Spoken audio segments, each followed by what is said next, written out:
C'est bon, c'est bon. Bien sûr. Suite de la Géoula, dans la maison du Rabbi, veille de Rosh Chodesh Kislev. Et donc, je suis parti, j'étais dans mon fils. Finalement, même ce fils, je l'ai perdu. Donc votre Dieu, le truc, religion, rabbin, rabbi, cachère, je veux plus en entendre parler. Le rab, il sait même plus quoi dire quand il dit qu'il est rude, et finalement, il reste avec son plateau. Et là, il comprend pas, il fait purée, le rabbi il m'a dit le plateau et truc, il comprend pas. Il me dit ok, j'ai eu un juif, je me suis pris un vent, un bâche, je sais même plus quoi dire. Et ça, rappelez-vous, c'est juste pour vous raconter l'histoire de ma femme. C'est un petit détail. Et donc, le temps passe, 1 an, 2 ans, et ce chaliard passe Yom Kippour dans la synagogue, celle qui a eu malheureusement l'attentat, la synagogue centrale de Yerushalayim. Et juste en face, tout le monde le sait, il y a une Tachanat à Merkazi. Exact. Donc, ce rabbin sort un moment, c'était juste avant Iskor, et il voit un mec avec une clope. Kippour, en face de la Tachanat à Merkazi. Alors il dit peut-être c'est un god, peut-être il sait pas, peut-être bon, même si le seul jour où tout le monde, même les goïms qui à là-bas, ils savent qu'il faut rester tranquille, c'est en Israël, c'est le jour de Kippour. Ouais. Il se rapproche, le mec. Puis il se rapproche, puis il voit qu'il le connaît. C'était le mec de l'avion. C'est le même mec qui voulait pas le plateau qui l'a raconté. Au lieu, le mec de Chaliar, il fait Ashkar Prachi, de quoi, Eric. Au lieu de se démonter, il se dit bon, lui, il faut même pas l'approcher, il y va.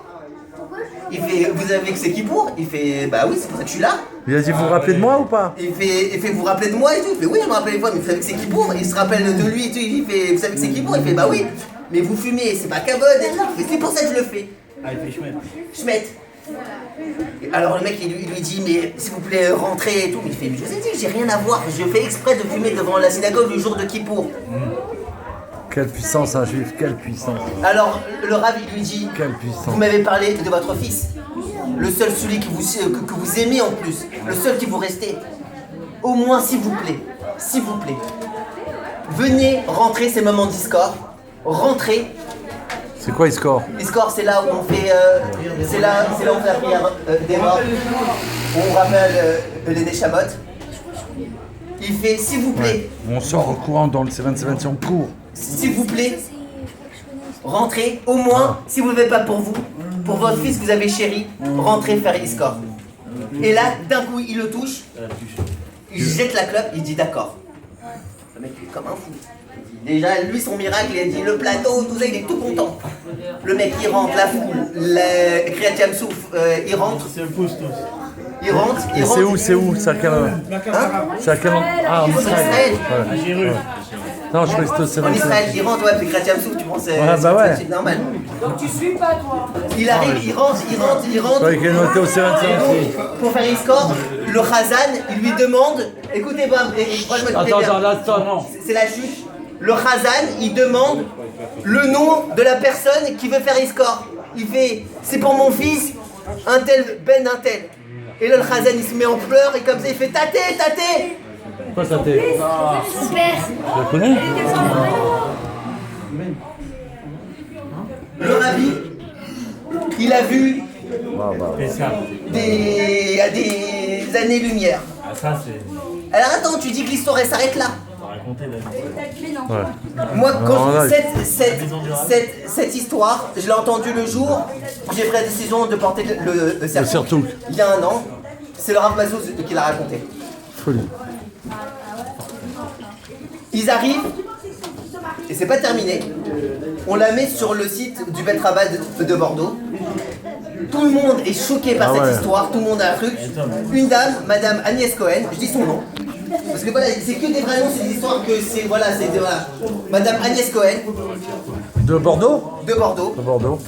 Elle dit, histoire magnifique, je prenais jamais de plateau cachère, même si moi j'arrive, même si c'est pas pour moi, je vais prendre un plateau cachère, je mange pas, je prends un plateau cachère. Elle monte dans l'avion, Elle arrive et prend un plateau cachet, il y a un petit jeune qui dit ouais moi j'ai commandé, son plateau il est pas arrivé. Et il dit ça coûtait c'est pour toi. Et donc ma femme qui me dit tu sais très bien que je vais prendre, t'as commandé le plateau, je te fais des sandwichs. Et le plateau, tu vas le donner. Et le plateau tu vas le Ah donner. bah, sereine. J'arrive, mais bon, ma femme, quand on était deux, donc elle a fait pour deux, mais elle a fait pour quatre, encore pour quatre. Donc... J'arrive, donc moi j'avais faim, j'ai déjà mangé 2 sandwichs sur la route, donc les sandwichs il en reste 2, il reste 2 plateaux. Donc j'avais déjà mangé le sandwich, donc j'ai dit je préfère manger le plateau. Je mange mon plateau, plata. Ah, tu es blata, toi. Plate cachère. Ah ouais. Par contre il me reste 2 sandwichs, j'ai dit balta shrit. Et là j'arrive, je rencontre 2 shlouchim de Marseille, et je vois qu'ils s'embrouillent avec la véridie. Eh mes plateaux cachers, je fais les gars, ne vous inquiétez pas, j'ai des sandwichs.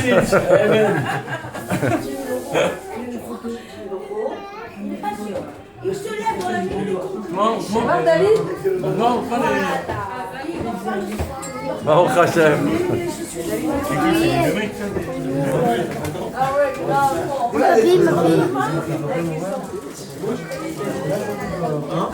Je suis désolé, c'est juste l'introduction, mais comme je vous dis que l'introduction, chaque seconde, elle est magique. Il faut faire les chaim, David. Il faut faire les chaim, là. Le mec qui a retrouvé son fils. Là maintenant, t'as vu qu'elle arrive. Là c'est du maintenant, c'est-à-dire une histoire de plateau, comment elle a traversé, et on commence comme ça. Michel Yard, le Ravatal de Marseille, hein, pour la note. Et celui qui est à côté, c'est... Son frère.